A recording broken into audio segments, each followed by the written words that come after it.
Tips motivasi hari ini, saya nak share cara bagaimana kita boleh menjemput rasa bahagia dan berjaya tu. Assalamualaikum semua.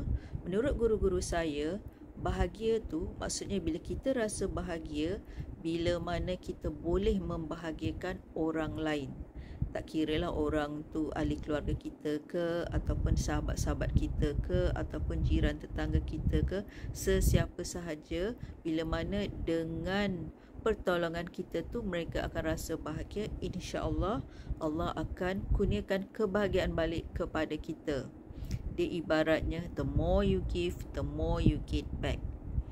Bila kita kata bahagia ni ataupun berjaya tu, dia tidak semestinya diukur dari segi wang ringgit.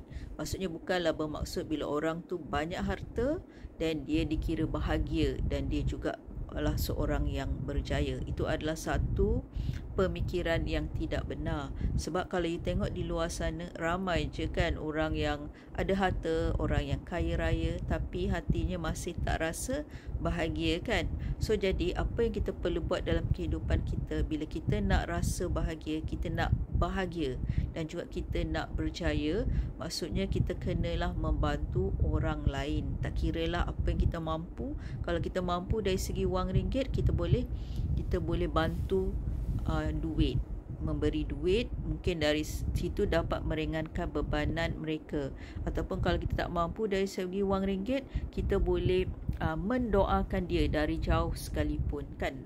Lagi jauh kita doakan dia, di mana mereka tak tahu yang kita doakan itu adalah lebih terbaik.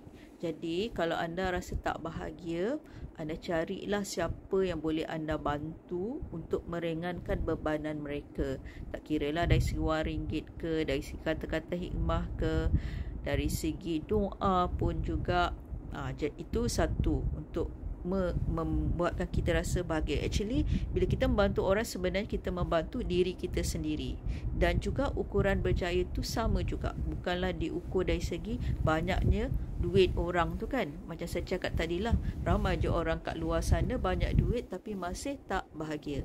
So jadi kejayaan itu juga diukur bila mana kehadiran kita itu mampu membahagiakan orang di sekitar kita.